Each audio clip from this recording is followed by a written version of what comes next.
Hello and welcome to today's video. This is the end of the year book tag. This has been going around for many years now, but this year's actually got changed a bit. So this was a tag originally created by Ariel Bissett. I can leave the original one down below, but Ariel Bissett now does a book podcast every other week with Raylene, and it's called Books Unbound. And this year on the book podcast they've revamped it. It is now different, so most of it's the same. I think one of the questions got removed and two have been added or something like that, but either way it's now different, slightly different questions, most of them the same vibes, but just more up to date for like current reading and how it's going. So this is the end of the year book tag that I've done every year, but with the newly revised questions. So yeah, let's just get into it. I have already planned this out because how I like to do these like big tags, like the beginning of the year, the mid-year, the end of year, I like to do it in my reading journal first, so I can really truly get into the nitty gritty of it. So I will give you a glance of it. So this is my end of the year book tag in my reading journal with all of my thoughts and feelings. So I have an idea, I have knowledge of what my answers are, and now I get to tell you about it. So I don't think there's anything else to say. Everything mentioned would have been linked down below. Let's just get into the questions. Question number 1. Are there any books you started this year that you need to finish? Yes. So there's 6 books that I've started this year that I need to finish. Yep, 6 currently, that's what we're at. Well, actually one of these I started last year, but I've made progress this year. So I have 4 of them here, and then there's also 2 that I don't own physically. So let's do those first so I don't forget them. The 2 that I don't own physically are Throne of Air and Darkness. This is the second book in an Arthurian fantasy series by Emily Ash. I've actually recently done a reread of book 1 because I realised when trying to continue this read that I did in like January or February that I did not remember enough. So I've reread book 1 and I'm ready for book 2 again now. Basically because I saw this question and realised, I need to do something about that. So yeah, I'm going to keep reading this series. I'm going to finish this book by the end of the year, I'm confident. And then the other one that I don't own is The Anthropocene Reviewed. This is by John Green and this is non-fiction. It is a collection of essays, and I've been reading this via the audiobook through my library, and the reason I haven't finished it is because my audiobook hold ran out before I could finish it. So I have re-reserved it, so I will get the audiobook back from the library on the 28th of October and I will continue reading it then. Hopefully, fingers crossed, I can finish it this go round. I think I'm about 2/3 of the way through, so I'm hopeful that I'll finish it next time. Then there's 2 more non-fictions, and honestly non-fictions take me a while to read. I am aware of that, so it shouldn't be too surprising. But I've got Abortion Beyond the Law. I am every so often picking this up and making progress. It's the third and final book in a video that was meant to be a weekend vlog that I started 4 months ago. When I finish this, I will film the final clip for that video to say what I thought of it and upload it. So, you know, I'm making slow progress. I am on page 70, and basically the reason this is taking so long is just because the amount of information, and I think it's so important and so necessary, especially the way the politics of the world is currently going, to be knowledgeable and be aware of how abortions are handled around the world and in parts of the world that they are not necessarily legal. And it's also really important for sense of community as well. There is so much in this to do with community and how to find people and how to talk to people and the amount of services that are available. So basically it's just so much information. It's taken me a while to read, but I'm also determined to finish this by the end of the year. I'd be upset if I didn't. I also have Roses for Hedony. This is a book that I started in a reading vlog 2 or 3 weeks ago, so it's a more recent one, but I didn't finish this by the end of the reading vlog and I haven't picked it up since, so I just need to prioritise it. But it's only short. These are all around 100 pages. This one is 93, so at some point I'll pick this up and get it finished, no problem. Hello? I'm being joined by a cat. What are you doing? Are you going on the bookcase? Okay. No, I don't know where he's gone. What are you doing? Say hello then, and then you can curl up. Say hello. Is this your video? Yeah. Is this your video? Oh, it's your bookcase. I know, I've put the pumpkins on it. Do you want to see them? Would that make you happy? Oh, cats. Hello. Hello. Hello. Thank you. That was such a good headbutt. Do you want to use my shoulder? Go on.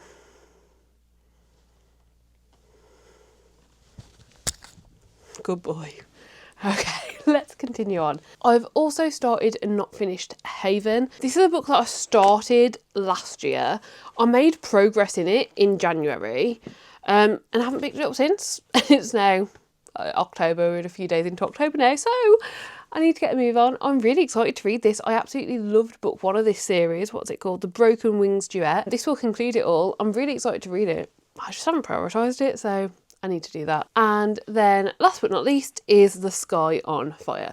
I really need to finish this one because I now own the ebook, the audiobook. Well, I don't own the audiobook, it's through NetGalley. I got the audiobook and the physical book I've purchased myself. So yeah, basically I need to read it. I also got this stunning edition. I wasn't going to buy it physically until I'd finished the audiobook, but when I saw this I was like, yes please. So yeah, this is a dragon fantasy. From how far into it I am, we are on an adventure. We are finding a group, finding a family, and I assume something political will happen, but I really wasn't very far into it, so this is another one I need to continue on with. So yeah, those are the 6 that I need to finish before the end of the year.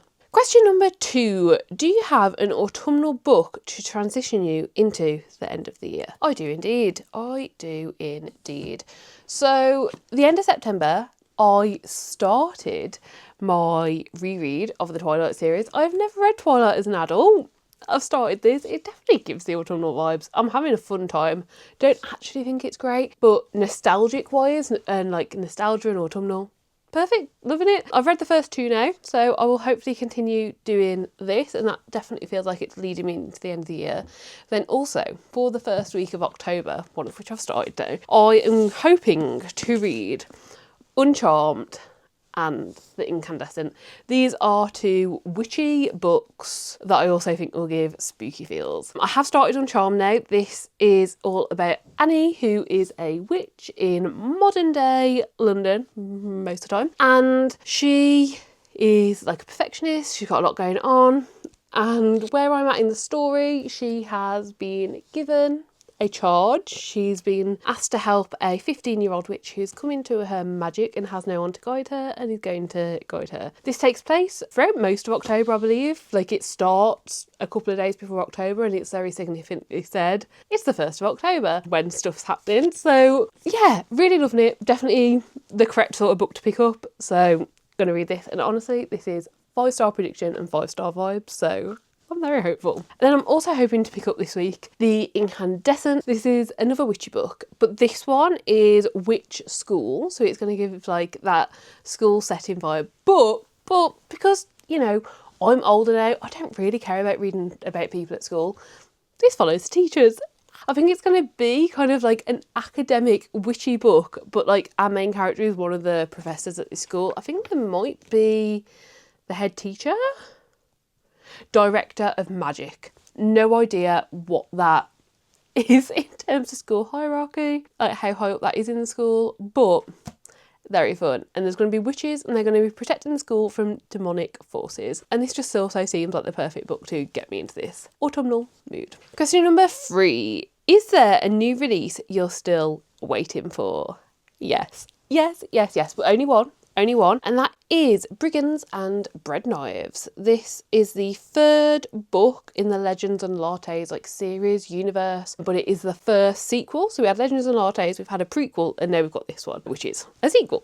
So this is really exciting. We are following Fern, who we see in the prequel and we know about. She's a ratkin, so the first time we're going to be following a ratkin. The other two we've been following an orc. And I know that this one is more of an adventure story. I still think it's going to be cozy fantasy, but I know they are like on some sort of journey. There is an adventure involved. And I'm really, really excited to read about Fern and for her to get her own book. I really like doing the prequel, so I'm excited to see things from her perspective. I also have a theory, and I'm going to mention it here because no one's talking about it. But on the cover of the book, which I'll pop on the screen, well, it should have already been up, so hopefully I decided this side, else editing Heather is going to be very mad at me for pointing this way because I'll have had to go back and re-edit everything. That happens more frequently than you'd like to think. But yeah, so if you look at the cover, there is another person on the cover right at the front. I'm pretty confident that this is the same character that we've read from Travis Baldry before, but we had no knowledge that that was in this world. So there is a really tiny little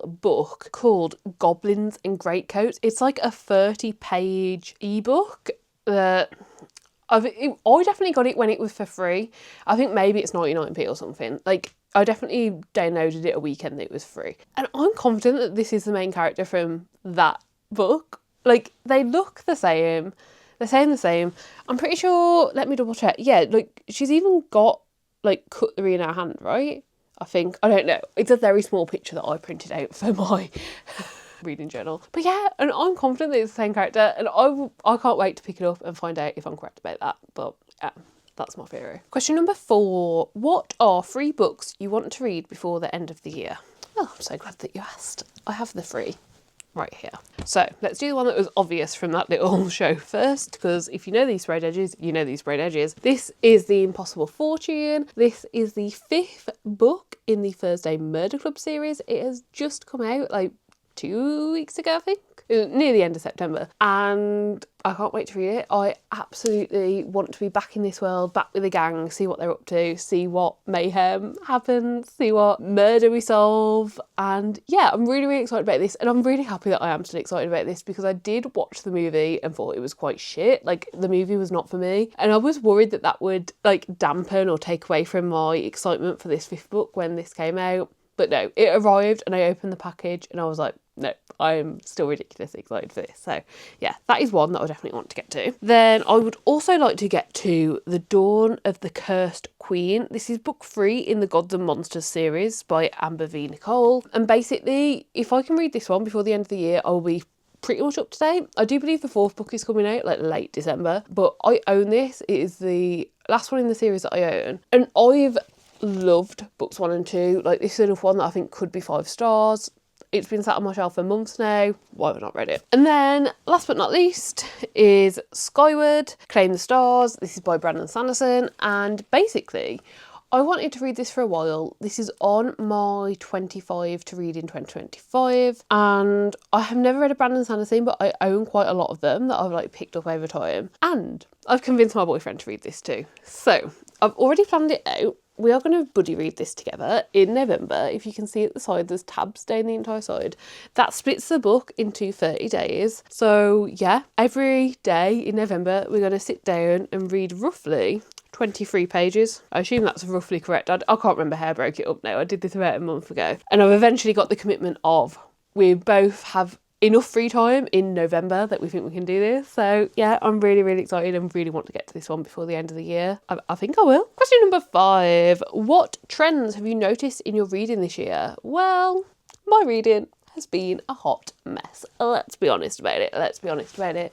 My reading is a mess. It is. I think I'm becoming more of a mood reader, but I still make a lot of TBRs and it's really fucking up my TBRs, to be honest. I'm trying to like lean into it because I have noticed like the more I like acknowledge it and figure out in my head what I'm after, the better reading experience I have. It's not necessarily good books. Sometimes my weird mood brain wants a shit book, but it is giving me a good experience. It is giving me what I want and it is letting me like know what I need. So I'm thinking maybe there's a way that I can like rejig TBRs for next year so I can still have them but have enough space for if my brain says no, I can fully allow it, because I have not this year. But yeah, like I think I'm becoming more of a mood reader and less of a set TBR person, which does mean I need to get through my books so I can just you know, bringing books. If I'm in a mood and I don't own any of those books, like right now I wouldn't go out and buy like 3 or 4 books on something because I don't have the space. Like I've got too many books on the TBR. So yeah, either way, I'm rambling, but it's a bit of a mess. I have also found myself wanting to binge a lot of series,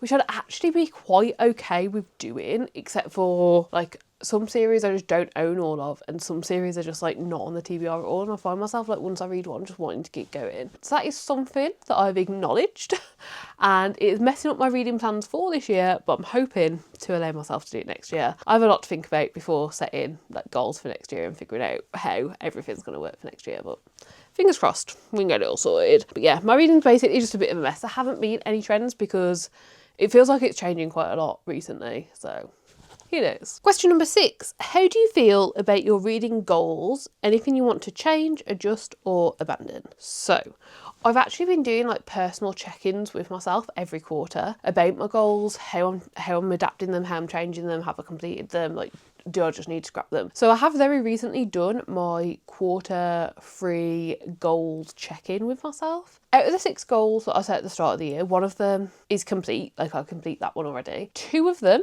have stayed the exact same, and I'm hoping, fingers crossed, that I'll be able to complete them. But that leaves 3 more, and those 3 are not so great. One of them I've left, but I don't think I'm going to complete it. The other 2 I have changed. So the 2 that I've actually changed are, I set a goal of 50% non-fiction at the start of the year, and that was fine for January and February. But since then, I have really not kept up with it. I've changed it a couple of times to try and figure out a better way to do it and just not found that.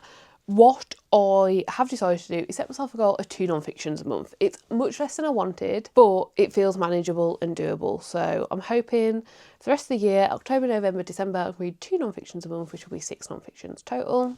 Hopefully, fingers crossed, we can get that done. And then the other one that I've changed is I had a goal to finish all completed series that I'd started, and I hadn't actually looked at the numbers when I set that goal, and I still don't have an exact number, but I know it's over 50, and that's just not happening. It's just not happening. So I think I might find like a spreadsheet that, or even make a spreadsheet myself for my series, so I've got a better idea and a better number and a number that I can always see, because right now it's all done in my reading journal, which I absolutely love and I don't want to get rid of. I don't want to change that, but it does mean that I don't really have a great idea of numbers because it's all just visual, and I have to like physically count with my eyeballs every time and count lines. And the further into the year we get, the more messed up the boxes are, because some have been DNF, some have been finished. It's like, where do we skip, where do we go? So yeah, those are the 2 that I've changed. My new goal for series is just to prioritise finishing series, not to complete them, but just prioritise making progress and finishing. So yeah, those are 2 that I changed. And then last but not least, question number 7. Have you already started making reading plans for next year? Yes.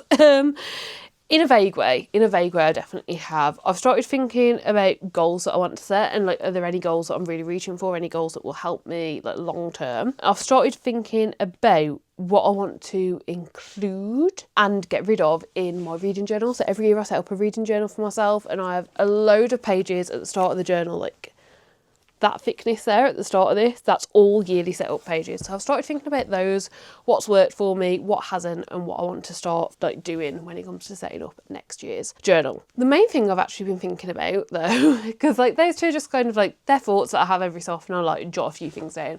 But the main thoughts that I've actually had is I've now been working on lowering my TBR for, I think 2 years properly, but 3 years I've made some sort of, you know, goal out of it. And I've never set myself a final number. I've always just been trying to make progress and get it down. And I think next year is going to be the year that I'll set a final number. I do have one in mind, and I have one that I've thought through a couple of times. I would like to go through my shelves and double check that it definitely will work for me. But I do think I have a final number in mind that I would like my TBR to always be below. And I then need to figure out if it's actually achievable next year with wherever I'm going to end up the year. Is it going to be achievable to actually get to that? But yeah, that's really what I've been thinking about, lowering the TBR and having next year be the year that we actually just get it to a point where I'm happy, rather than keep just making progress, because I think maybe I just need a year where I'll give it that final push. But yeah, that's all that I thought about. I haven't got any like definite books or anything like that down yet, which some years when I've answered these questions I have already been thinking about like what to read at the start of the year. But no, those are the thoughts that I've been having, and those are all the questions. Those are all the questions in this end of the year book tag. I do really hope that you enjoyed this. If you've like done this tag, or if you even just want to answer them in the comments, let me know down below. If you made a video, let me know and I can watch it, because I absolutely love these videos. Do give the video a like if you liked it, subscribe down below for more content like this, and hopefully I'll see you next time. Bye!